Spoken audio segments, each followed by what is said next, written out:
नमस्कार दोस्तों, स्वागत है आपका टू द पॉइंट क्लासेस में। मेरा नाम है अजय। आज मैं आप सबको रेलवे में आए हुए साइंस के 30 महत्वपूर्ण प्रश्न कराने वाला हूं। ये हमारा पार्ट 9वां होगा। इसके पहले 8 पार्ट कराए जा चुके हैं जो आपको हमारे चैनल के प्लेलिस्ट में मिल जाएंगे। इसमें हम लोग 30 महत्वपूर्ण साइंस के प्रश्न देखेंगे, जिसमें से कुछ न्यूमेरिकल बेस्ड क्वेश्चन होंगे। तो चलिए शुरू करते हैं अपने पहले क्वेश्चन से। तो आज का पहला प्रश्न है, एक गेंद को 40 मीटर प्रति सेकंड के वेग के साथ ऊपर फेंका जाता है तो 6 सेकंड के बाद उसका विस्थापन का परिणाम कितना होगा, परिमाण। तो इसके लिए आपको फार्मूला पता होना चाहिए। कौन सा फार्मूला? S बराबर ut प्लस हाफ GT²। ठीक है। और ऊपर गेंद ऊपर जा रही है तो इसको g का मान होगा माइनस होगा। अगर गेंद ऊपर जाएगी तो g का मान माइनस होगा और गेंद नीचे आएगी तो g का मान प्लस होगा। ठीक है। तो इसमें हम लोग पुट करते हैं, u के स्थान पर हम लोग क्या लिख देते हैं 40, गुणे टाइम के स्थान पर हम लोग लिखते हैं 6 सेकेंड, प्लस 1/2 जी के स्थान यहाँ माइनस हो जाएगा जब जी का मान हो जाएगा, इंटू 10 इंटू 6 का स्क्वायर करेंगे 36 हो जाएगा। ठीक है। तो यहाँ से हम लोग काटेंगे, आएगा 5 और 40 गुणे 6 करेंगे तो हमारा आ जाएगा 240। ठीक है। 240 माइनस इसको जब पूरा सॉल्व करेंगे तो हमारा 180 आ जाएगा।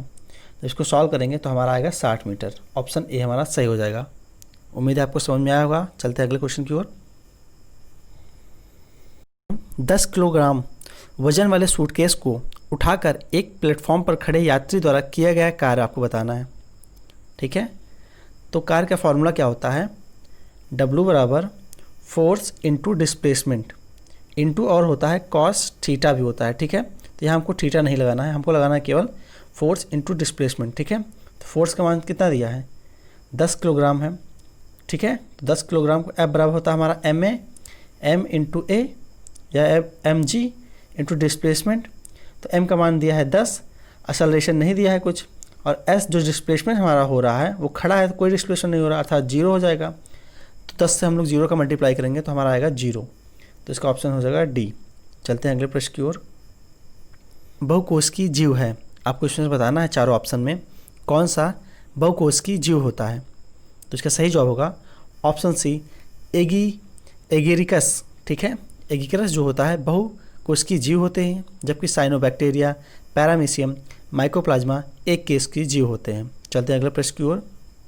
परिभाषा को किसके आधार पर व्याख्यायित किया जा सकता है? तो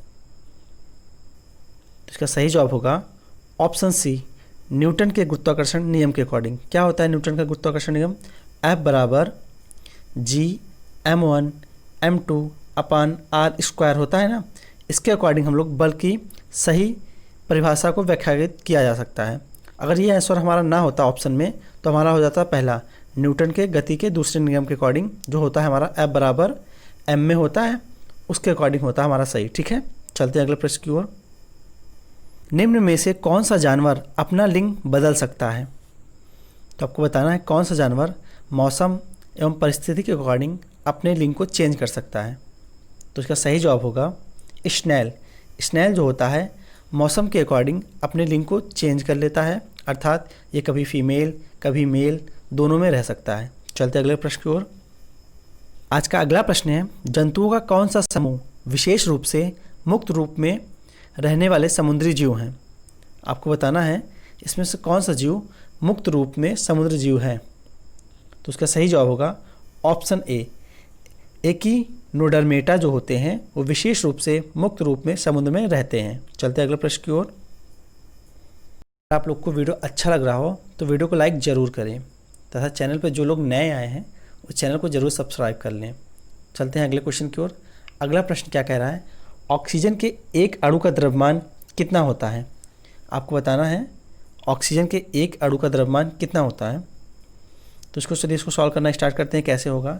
जैसे आपको पता ही होता है कि जो अवोगैड्रो संख्या होती है कितनी होती है, वो हमारा होता है 6.022 इंटू 10⁻23 होता है, बराबर क्या होता है, एक मोल में परमाणुओं की संख्या होती है।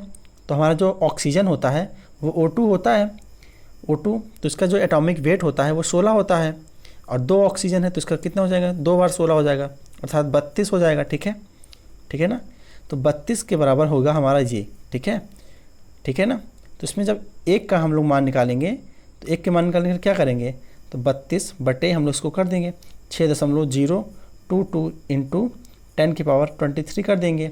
और जब 6 से 32 को काटेंगे तो लगभग 5 के करीब में आएगा 5, और जब 10⁻23 ऊपर जाएगा तो मल्टीप्लाई हो जाएगा 10⁻23। ठीक है, तो जो इसका ऑप्शन होगा, ऑप्शन हमारा सी सही हो जाएगा लगभग में। ठीक है, चलते हैं अगले क्वेश्चन की ओर। उम्मीद है आप लोगों को समझ में आ रहा होगा।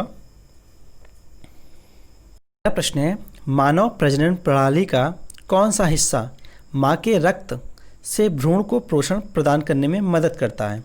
ऑप्शन ए गर्भाशय ग्रीवा, ऑप्शन बी गर्भाशय, option C fallopian tube, option D गर्भनाल। तो इसका सही जवाब होगा ऑप्शन डी गर्भनाल।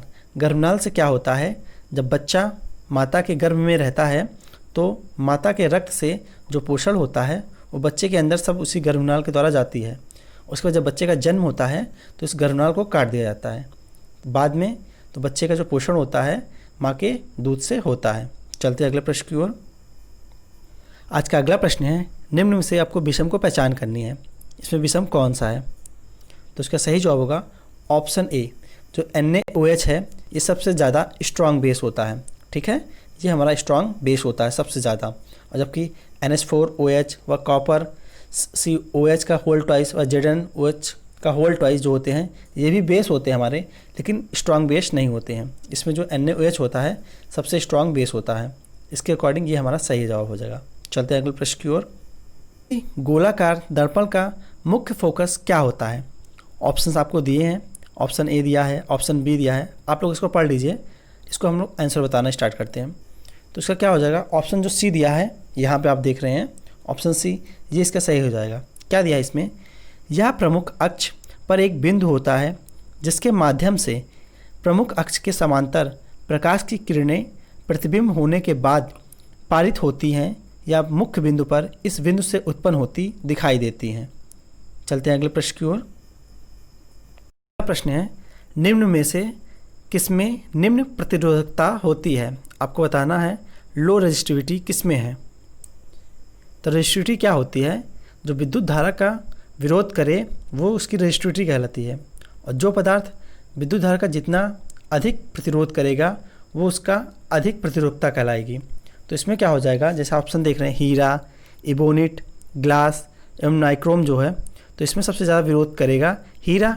लेकिन इसका ऑप्शन ये नहीं होगा, इसमें निम्न पूछा है, निम्न प्रतिरोधकता, तो निम्न प्रतिरोधकता जो होगी हमारा नाइक्रोम का होगा, ऑप्शन डी हो जाएगा सही। चलते हैं अगले प्रश्न की ओर।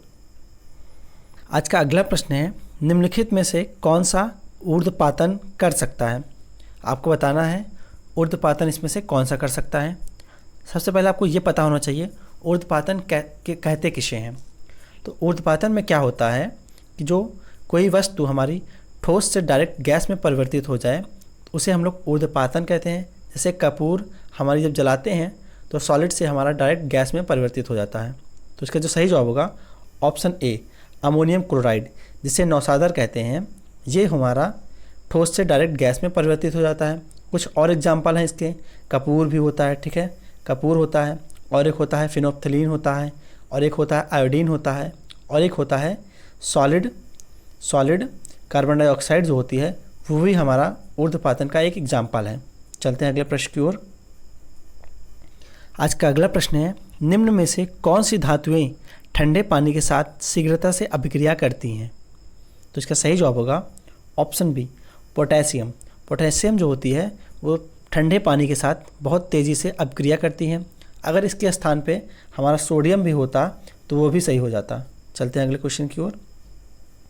किसका प्रयोग टिंचर आयोडीन, खांसी सिरप और कई टॉनिक तैयार करने में किया जाता है?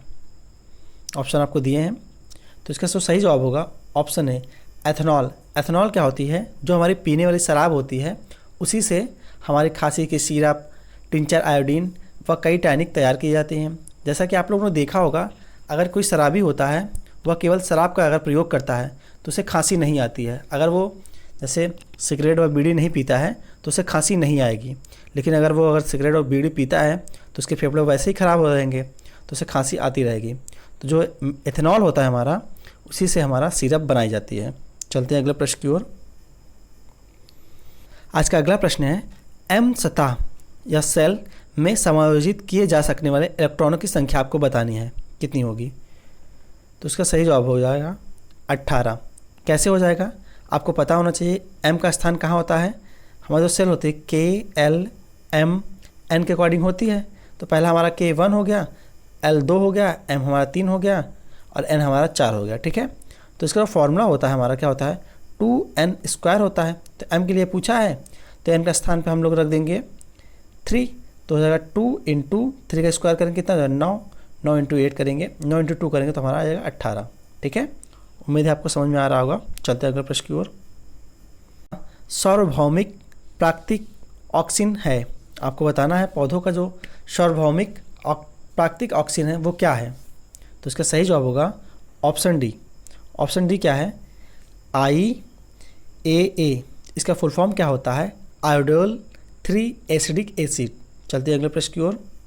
व्यक्ति भूमि से 25 किलोग्राम का सामान उठाता है और इसे भूमि से 2.5 मीटर ऊपर सिर पर रख लेता है। यदि जी का मान 10 मीटर पर सेकंड स्क्वायर हो तो सामान पर उसके द्वारा किए गए कार्य की आपको गणना करनी है। तो कार्य का फॉर्मूला क्या होता है, W बराबर हमारा होता है F × S और F बराबर हमारा होता है M × G या M × A × S हो जाएगा। M का मान यहाँ 25 दिया है, G का मान हम लोग 10 रख लेंगे, S का मान 2.5 रख लेंगे। जब इसको सॉल्व करेंगे तो हमारा आएगा 625 जूल। चलते हैं अगले क्वेश्चन की ओर। क्लोराइड के जलीय अर्थात नमकीन घोल के बीच से बिजली पारित की जाती है तो निम्न में से किस रूप में विघटित हो जाता है। तो इसका सही जवाब होगा option A, NaOH + H2 + Cl2। चलते हैं अगले प्रश्न की ओर। का वेग होता है, ऑप्शन आपको दिया गया है, मौसम पर निर्भर नहीं करता है। ऑप्शन बी, सर्दियों की तुलना में गर्मियों में कम होता है। ऑप्शन सी, सर्दियों और गर्मियों में समान रहता है। ऑप्शन डी, सर्दियों की तुलना में गर्मियों में अधिक होता है। तो इसका सही जवाब होगा ऑप्शन डी, सर्दियों की तुलना में गर्मियों में अधिक होता है। जैसा कि आपको पता ही होगा कि ध्वनि का वेग जो होता है टेम्परेचर पर डिपेंड करता है। अगर 1 डिग्री टेम्परेचर बढ़ता है, 1 डिग्री सेल्सियस टेम्परेचर बढ़ता है तो जो ध्वनि की चाल होती है वो हमारी 0.61 मीटर बढ़ जाती है। ठीक है, तो ठंडियों के मुकाबले गर्मियों में अधिक टेम्परेचर रहता है, तो इसमें क्या होगा, ध्वनि का वेग सबसे अधिक होता है गर्मियों में। चलते हैं अगले प्रश्न की ओर। निम्नलिखित में से कौन सी गैस की वजह से ब्रेड या केक फूलता है और नरम और सुगंधित बन जाता है। आपको बताना है, 4 ऑप्शन दिया है। तो इसका सही जवाब होगा ऑप्शन सी, कार्बन डाइऑक्साइड की वजह से क्या होता है, ब्रेड फूलता है तथा इसमें नरमी और सुगंध आ जाता है। चलिए मैं आपसे एक क्वेश्चन पूछता हूँ, एक नहीं 2 क्वेश्चन पूछता हूँ, इसका जवाब आपको कमेंट बॉक्स में देना है। ठीक है, क्वेश्चन क्या है, कोल्ड ड्रिंक जब हम खोलते हैं, कोल्ड ड्रिंक को जब खोलते हैं तो उसके अंदर कौन सी गैस रिलीज होती है। ऑप्शन आपके पास यही है, चारों हैं, आपको बताना है। और एक क्वेश्चन, जो चिप्स का पैकेट खोलते हैं उसमें गैस भरी होती है, वो कौन सी गैस होती है। तो चिप्स के पैकेट जब हम खोलते हैं तो उसका हम बता देते हैं, उसमें हमारा नाइट्रोजन गैस भरी होती है। ठीक है, आप लोग को ये बताना है कोल्ड ड्रिंक जब खोलते हैं तो कौन सी गैस उसमें भरी होती है। चलते हैं अगले प्रश्न की ओर। रेखा को पार करने के बाद भी एक धावक भागना जारी रखता है, क्यों। ऑप्शन आपको दिया है, गति की जड़ता उसे आगे बढ़ाती है। ऑप्शन बी, उसके जूते और ज़मीन के मध्य घर्षण उसका रेखा से आगे बढ़ने का कारण बनती है। ऑप्शन सी, स्थिरता की जड़त उसे रोकने के लिए कुछ समय लेती है।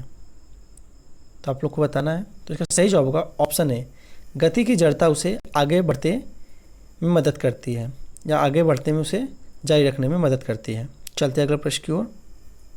क्वांटम सिद्धांत किसके द्वारा प्रदान किया गया था, आपको बताना है। तो इसका सही जवाब होगा प्लांक के द्वारा। ठीक है, इसमें क्या होता है, जो प्रकाश का सिद्धांत है वो क्वांटम ऊर्जा होती है। क्वांटम ऊर्जा बराबर क्या होती है हमारी, क्वांटम ऊर्जा बराबर होती है हमारी h × न्यू। न्यू क्या होती है, एक इसका मतलब होता है आवृत्ति होती है हमारी, और h का मान क्या होता है, ये हमारा प्लांक नियतांक होता है। इसका मान कितना होता है, 6.62 × 10⁻³ जूल × सेकेंड होती है। ठीक है, चलते अगले प्रश्न की ओर। इसको आप कहीं नोट कर लीजिए, इससे क्वेश्चन भी आते हैं। चलते अगले प्रश्न की ओर। करने वाले परमाणुओं की संख्या को क्या कहा जाता है। ऑप्शन ए, परमाणविक द्रव्यमान, ऑप्शन बी परमाणविक संख्या, ऑप्शन सी परमाणविकता, ऑप्शन डी आइसोटोप्स। तो इसका सही जवाब होगा ऑप्शन सी परमाणविकता, एटॉमिकटिसिटी। चलते हैं अगला प्रश्न की ओर। न्यूटन का एक बल एक वस्तु को 2 मीटर विस्थापित कर देता है और 20 जूल कार्य करता है। बल और विस्थापन के बीच कोण बताना है आपको। तो अभी आपको हमने पहले ही बताया था एक फॉर्मूला क्या होता है, वो होता है force work equal to force into displacement into cos theta होता है। ठीक है, ये हमारा फॉर्मूला होता है। यहाँ पे क्या क्या मान दिया है, कार्य का मान दिया है 20 जूल, तो यहाँ 20 जूल रख लेते हैं। फोर्स का मान दिया है, फोर्स का मान 20 जूल रखा है यहाँ, 20 न्यूटन नीचे हो गया। और विस्थापन हमारा हो रहा है 2 मीटर। ठीक है, जब 20 से 20 कैंसिल हो गया तो हमारा कॉस थीटा बराबर आएगा, जब इसको इधर लेके जाएंगे तो 1/2। तो 1/2 किसका मान होता है, हमारा कॉस 60 का मान होता है। इसका जवाब आ जाएगा हमारा कॉस 60। चलते हैं अगले प्रश्न की ओर। प्रश्न है, कार्बन का उपयोग द्वारा अपचयन करके निम्न धातुओं में से किसको प्राप्त नहीं किया जा सकता है। तो इसका सही जवाब हो जाएगा ऑप्शन डी सोडियम को। कैसे होगा, क्या होता है इसमें, जो हमारा होता है अपचयन क्रिया होती है, इसके अंतर्गत क्या होता है, जैसे हमारा जस्ता होगा। ठीक है, पहले जस्ता लेते हैं।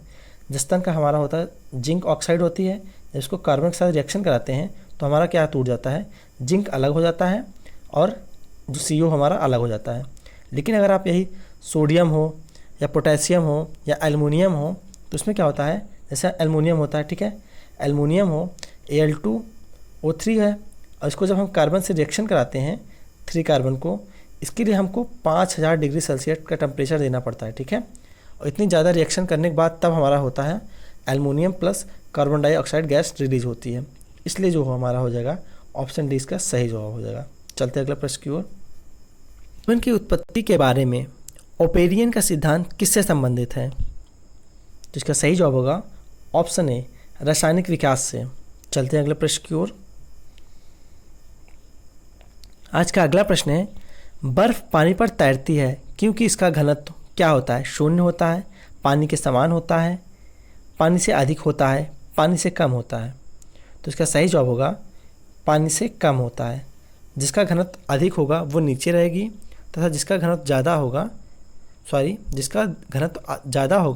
वो नीचे रहेगा तथा जिसका घनत्व कम रहेगा वो ऊपर तैरेगा।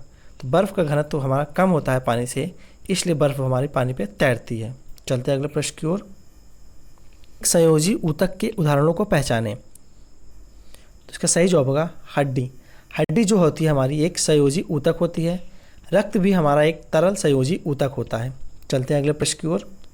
आज का अगला प्रश्न है, निम्नलिखित उदाहरणों में से किसमें एक एथलेटिक का त्वरित वेग अधिकतम होगा। आपको बताना है किसी धावक का अधिकतम वेग किस पथ पर होगा, एक आयताकार पथ पर दौड़ने पर, एक वृत्ताकार पथ पर दौड़ना, एक षष्ठकोणीय पथ पर दौड़ना, एक अष्टकोणीय पथ पर दौड़ना।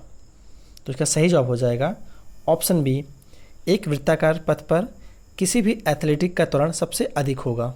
चलते अगले प्रश्न की ओर। हमारे वीडियो का अंतिम प्रश्न है, सबसे कठोर प्राकृतिक पदार्थ है, आपको बताना है सबसे इसमें कठोर प्राकृतिक पदार्थ कौन सा है। तो सिंपल सा है, जो हीरा होता है हमारा सबसे कठोर प्राकृतिक पदार्थ है। ठीक है, उम्मीद है आपको वीडियो पसंद आया होगा। अगर वीडियो आप लोग को पसंद आया है तो वीडियो को लाइक ज़रूर करें तथा वीडियो को अपने दोस्तों में ज़रूर शेयर करें। धन्यवाद।